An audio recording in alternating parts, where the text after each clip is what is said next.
Kitchen Riffin. I've had several requests. So basically every one of my subscribers, I think there's 9 of them, has requested that I do a bread video, which is not the most original thing these days. But I find that there's like a million ways to make bread. And one thing that I would recommend that you do is just watch a few different videos. The way that I make it is basically a collection of different methods and then experimenting with what works for me. So we have the following measurements. I would measure by weight your ingredients. 3 different ingredients go into this. Well, 4. You've got flour, water, salt, and sourdough starter, which is basically just natural yeast. So you could make this same bread and just use yeast instead of sourdough starter. It just wouldn't be sourdough bread. Also, because I get in this conversation a lot, sourdough is kind of a misnomer. People always associate it with that sour taste. It's not necessarily connected to the taste. So all sourdough means is that you're using natural yeast. I'll get into how to make that in a different video. And for now, we're just going to mix the flour and the water. So I have 375 grams of bread flour. You can use all-purpose. Bread flour just has a little bit higher gluten content, so it works better for bread, obviously, hence the name. 75 grams of whole wheat flour. So I'm just going to add that in. And 50 grams of buckwheat flour. People like using this for pancakes. You use it for soba noodles, which are these really good weedy Japanese noodles. I think it just gives a really good color and a nice flavor. It just gives you a really like rich. It's like a whole wheat flavor kind of, but different, and I think even richer. And that color you'll see once the finished product comes out. I'm a huge fan of. So we've got all the flour mixed together. We've got 350 grams of water. I use distilled water just because it's easy to get out of our fridge, but tap water will work just fine. Does the amount matter, or is it just proportions that are important? The proportions, and I'll list basically the proportions. Because I'm using 500 grams total of flour, I'm using 350 grams of water. The measurement, you were asking earlier, Lucas, if the measurement really matters that precisely. I like to weigh it out just to be as precise as possible. But one thing that I think with baking, really where measurements break down, is that it totally depends on the type of flour you're using in terms of how it's going to hydrate. So if you're using pure bread flour, less water will make it a wetter dough than if you're using half and half whole wheat flour versus white flour. So typically the more processed the flour, so white flour, bread flour, the finer the flour, the more it hydrates. So the less water you need. But I start with 350 grams, and then you can kind of add water as you go to get the dough the consistency that you want. So once I've got that there, I use this 2-finger method just because my friend Pat, who first taught me how to make bread. Do you curl them in there, or do you just put them in straight? Just straight. Okay. It's going to be real crumbly at first, and I can already see, because I'm using quite a bit of wheat and buckwheat flour, I may need to put a little bit more water in this. The wetter the dough, as a rule of thumb, the more difficult it is to shape the dough and to work with the dough. I have gone about as high as 80% hydration. This, to give you a sense, is 70% hydration. I might add a little bit of water to it. The other thing is the dough is going to change as it hydrates. So this first step, we're just getting all the flour and water incorporated. We're not even adding the sourdough yet. So I like to scrape down the sides with a little plastic dough scraper like this. These things are very cheap online and oftentimes just come with a banneton, which is what we use to shape the bread. But I would definitely recommend getting a plastic dough scraper that's flexible so it can get in that, scrape down the sides of that bowl. So, we've got that flour incorporated. This is called autolyzing, which is basically just hydrating the flour. To be honest, I don't know how much it matters. It's just one of those methods that I kind of picked up from the videos that I was watching when I first learned how to do this. So we're going to let that sit for about a half hour. The dough scraper also is good for getting the dough off your fingers. Having dough on your fingers is just a sad fact of baking bread. So if that bothers you, you may just not want to do this, but it's not too bad. So I'm going to cover this and let it sit for about a half hour to 45 minutes before we add our sourdough starter and our salt. If you want to add the starter now, totally fine, but I would give it at least a half hour without salt to let the dough hydrate before the salt gets in there, because it just kind of changes the nature of the dough. So we'll see you in about 30 minutes. So 30 minutes has passed. Our dough... God, such flair. Our dough looks about the same. And another point about the hydration, this is where you could get real scientific with the starter amount, the water amount. Clearly the starter's got water and flour in there, so that's going to change the hydration. Here's where the Riffin comes in. I know people say to measure this out. I don't typically do that. I usually just kind of ballpark it. So for 500 grams of dough, I'm going to take the starter and essentially just put about that much in. That's not at all scientific. So the hydration of the dough is going to vary based on the starter. And just to show you, by the way, that starter, see those bubbles forming in the side? You can barely see them now because I poured it out. But, well,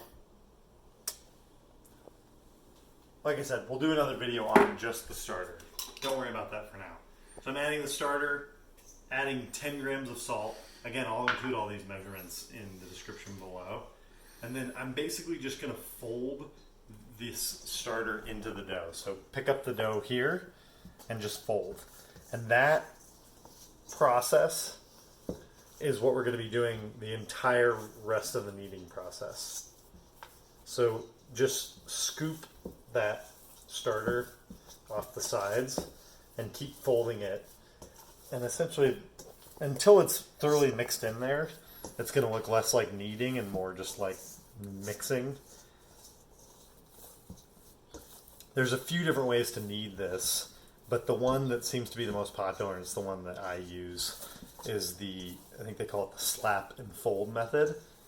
Okay, so now that we've got everything pretty much incorporated, and it's kind of in a rough ball, here's the process that we're going to do 4 times, including this one.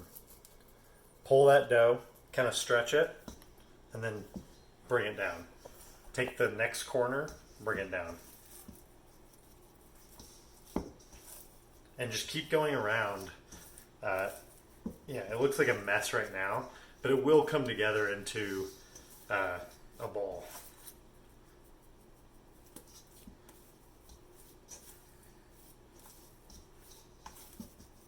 And what this is doing is it's developing gluten.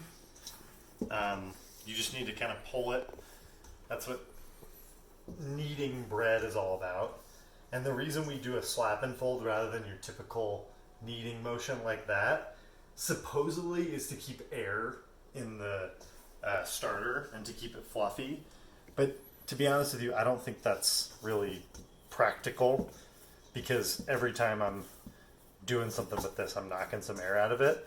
I'm not too fussy about the point at which I'm using my sourdough starter and how gentle I'm being with it. If your starter is active, it's going to make bread, and that's really all I'm interested in.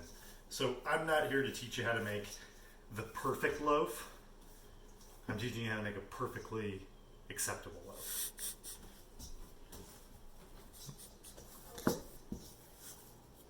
I would say it's beyond perfectly acceptable. These are good loaves. I'll give you a little more credit than you're giving yourself. I've certainly had loaves in restaurants or supermarkets that were not nearly as good as these. So see that now we've got that forming into a little bit more of what looks like a dough ball. The other thing is, I know people who need this dough outside the bowl. I just think it's easiest to keep it in there. And what we're going to do, now that we've done that, I do about 12 to 15 folds, and especially if I just get in the zone, maybe I'll do 20, 30, 40.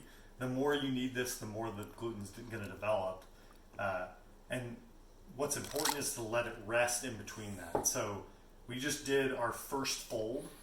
I'm going to let it rest another 30 minutes, fold it again. That was one fold? That was one fold, yeah, because this is the first fold with the sourdough starter and the salt in there. So now that we've got everything in there, we're going to do 30 minutes, fold again, 30 minutes, fold again, 30 minutes, fold again. If you forget the dough and it's an hour and a half later, no sweat. It's not super scientific. At this point, you're just letting it rest, folding it, letting it rest, folding it, and then eventually we're going to shape it. So we'll see you in another 30 minutes. Another 30 minutes has passed. That dough, again, it's going to look pretty similar, but see how it's a lot stretchier now? It's going to, the more you let it relax and kind of, I guess relax is the word, I didn't need another one. It's going to get stretchier. So a lot of people are of the belief that, well, I think it's kind of a time-tested method. The window pane method, where you can take the dough and essentially pull it up and see through it like a window. I rarely ever get to that point. And part of that's just because of time. Part of that's because maybe the dough just isn't nice enough to do that. Don't worry about that window pane method is my advice. It also, I think, is easier for the more liquid the dough is. So see what I'm doing, same thing as before. I'm just taking whatever end looks like it's kind of out of place and folding over. So pulling it up, folding over. And again, doing that about 10 or 15 times, maybe more. You can't really over knead dough for this kind of bread. So as much as you have the patience, energy, and time to do that. And then let it sit another 30 minutes. So we'll see you in another 30. So it's been what do you got? a little bit over 30 minutes. That dough you can see is starting to kind of bounce back, and it looks a lot wetter than the last time we folded it. And you can see that, how it's stretching a lot more than before. So anytime you're working with a dough that's a little bit hard to work with, just like when it's bunching up a little bit or not being stretchy, just give it a little bit of time to relax. And that can be 10 minutes, 15, whatever time you have. Again, the time in between kneads is really not super important. I mean, you don't want it to go for like hours and hours and over ferment. What happens if it over ferments? Do you get drunk? I knew you were going to ask me that. I mean, you can get drunk in addition to it over fermenting for sure, but it's not going to get you drunk, unfortunately. All right, so I've given that another few folds.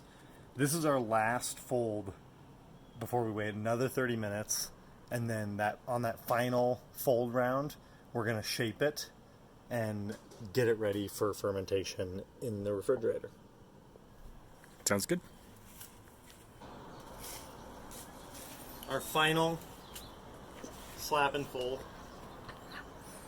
See how stretchy it is now? Just gets stretchier and stretchier. And that's what I love about it. Ooh, nice bird noises.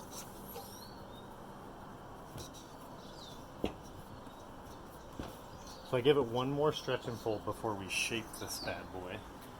And another benefit, in addition to forming the gluten that's going to make the bread chewy. We're creating tension on the outside of bread dough. And what that does is that makes for a really good open ear. And we'll get into that possibly in the next video, possibly later in this one. But that surface allows you to get a good score that helps give you a really beautiful ear.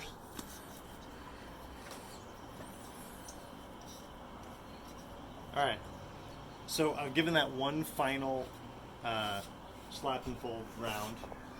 Take some regular old bread flour, all-purpose flour. This flour I find doesn't really matter what kind it is. Pour some on there, sprinkle, whatever the word is, and just get it so it's a nice even coat. Take our dough, plop it on. So this, you'll find, again, a number of different ways to do this. I like to take my dough scraper and just always have a good amount of flour on hand because you're going to be flouring this continuously. So I've got the dough here. The bottom of this is going to be my top. So this is going to be the bottom of my dough. I'm just going to pull it like this and fold it over. Similar to what we were doing in the bowl, but this is really where I'm trying to create some of that extra tension. So if you've ever just made any sort of dough ball, when I made hamburger buns for the Korean fried chicken sandwich, very similar method. I just pull over and continuously do this. And so again, I'm stretching this dough over so that what's going to be the top of my dough has tension.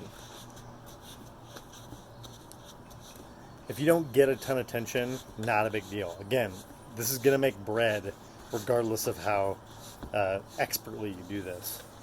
I find that I look more like an expert than I am when I do this, which is partly why I do it. So you're saying you're full of I'm full indeed. That's exactly what I'm saying.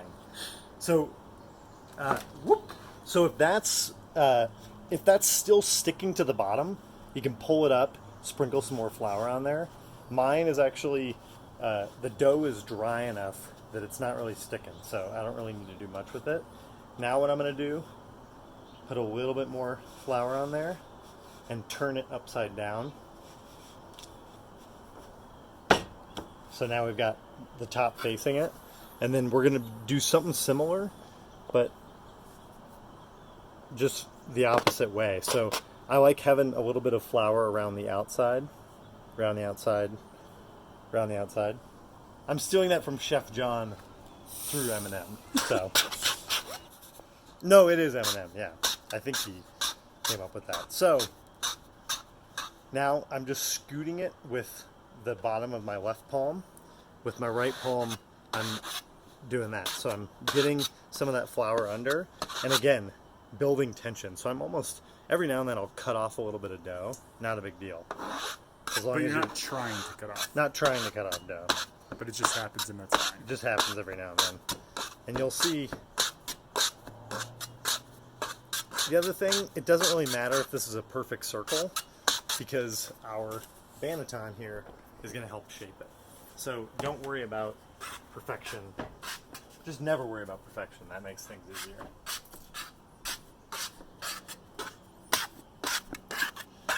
So, I mean, I could have stopped doing this a while ago, but it's just kind of soothing and It therapeutic. looks beautiful. So I rub a little bit more flour on there. So I'm pretty happy with that. All right, final step before we throw it in the fridge. Take some rice flour. A little Bob Mills pound bag lasts me months, and I make a lot of bread. So I think it's worth the investment. The rice flour is a little bit coarser than normal flour. If all you have is normal flour, or buckwheat flour, or really any sort of flour, it's gonna work fine. This just works a little bit better. And the reason we're flouring this is to make sure that it doesn't stick. So if you want to see what I'm doing here, I'm lightly sprinkling it. I've seen a lot of people tell you to be really generous. I actually find that lighter the better. So you want to coat it completely, but not overdo it with that rice flour. And you can't always brush it off at the end. So I've got my dough here. I'm going to turn it over and plop it right down into that. So most people are not going to have access to a banneton. If you don't have one, any bowl like the one that I made this dough in the first place with a tea towel over it is going to do just fine. And then mine never looked that pretty on the bottom, so I just kind of spiral it like this to close it so that there's not all those little gaps. That's just to make the bottom look prettier. It is not at all necessary. And then lastly, take a little bit more of that regular flour or rice flour, it doesn't really matter. Just pat it down.